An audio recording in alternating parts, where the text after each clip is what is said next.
6 Minute English from bbclearningenglish.com. Hello, this is 6 Minute English from BBC Learning English. I'm Neil. And I'm Georgie. In winter, people find different ways of keeping warm, like wearing extra clothes or staying indoors. But in some countries, there's another way of keeping the cold out, going for a sauna. Yes, Nordic countries like Sweden and Finland have a long history of taking saunas, but now they're popping up in Britain too. Have you ever been for a sauna, Georgie? I have, yes, and if I'm honest, I'm not a huge fan. I don't really like being too hot. It's uncomfortable. What about you, Neil? Oh, really? I quite like a sauna. You feel really refreshed afterwards. So, what is a sauna? Well, a typical sauna is a small wooden room heated with steam to around 80 degrees Celsius. It's hot enough to make anyone sweat. But are saunas good for your health as well? That's what James Gallagher wanted to find out for BBC Radio 4 programme Inside Health. We're seeing what saunas do to the human body. They're popping up all over the country with claims that high temperatures boost your health and well-being. But are they all they're cracked up to be? James wants to find out if saunas are all they're cracked up to be. He means, are they as good as people say? And that's exactly what we'll be finding out in this episode, along with some useful new words and phrases. And remember, you can practice all the new vocabulary from this episode with the quiz and worksheet on our website, bbclearningenglish.com. But now I have a question for you, Georgie. The word sauna comes from the Finnish language, but what does it mean? Does it mean A, sweat, B, hot water, or C, bathhouse? Ooh, I'm going to guess C, bathhouse. OK, well, we'll find out if you're right at the end of the programme. In recent winters, saunas have grown in popularity in the UK. BBC reporter James Gallagher met some people going to Môr a Sauna, a beach sauna in South Wales. He asked them why they love saunas so much. Hello, everyone. Hello. Who loves a sauna? Me. Yeah. Tell me why.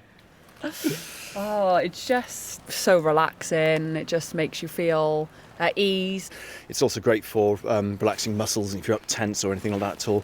Yeah, I always love coming down here when I'm a bit stressed out, and by the time that I'm finished, I feel like I've completely reset. It's wonderful.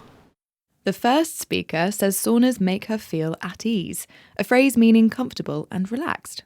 And the next speaker thinks saunas are great if you feel tense, an adjective meaning worried and unable to relax. Saunas make the final speaker feel like she's reset. You might already know the word reset to mean turning a computer off and on again when it's not working.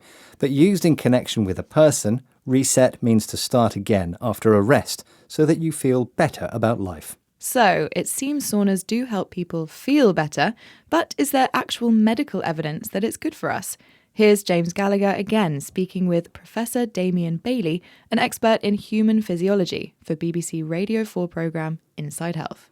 When we start to connect this to the arguments around health benefits, is there a health benefit to going in a sauna? Yeah, I mean, I looked at the research really closely. I was fascinated by the evidence. Huge benefits, I mean, really huge benefits. And it's cultural, of course. 5 million people in Finland, 90% of them use saunas. Maybe we should be copying what the Finns do, because there's a 40% reduction in all-cause mortality with the sauna goers. Now, this is what we would call observational data, but it's based on thousands and thousands of sauna goers.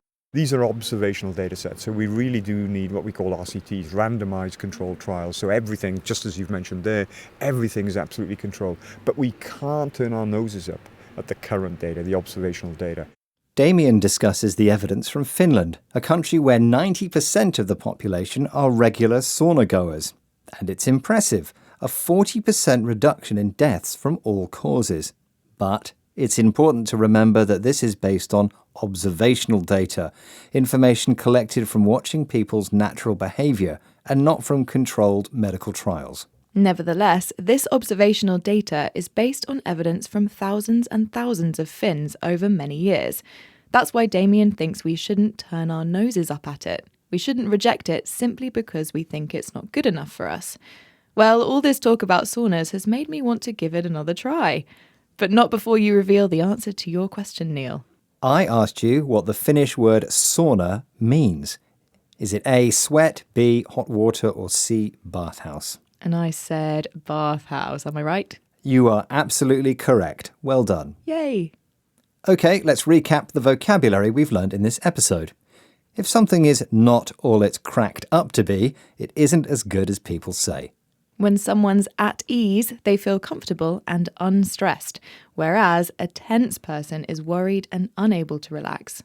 When someone resets, they start again after a rest, which has made them feel better about life. Observational data is information collected from watching people's natural behaviour without interfering in it. And finally, if you turn your nose up at something, you reject it because you think it's not good enough for you. Once again, our 6 minutes are up, but if you want to improve your English with more trending topics and useful vocabulary, you'll find plenty on our website, bbclearningenglish.com. See you again soon, but for now, it's goodbye. Goodbye. 6 Minute English from bbclearningenglish.com.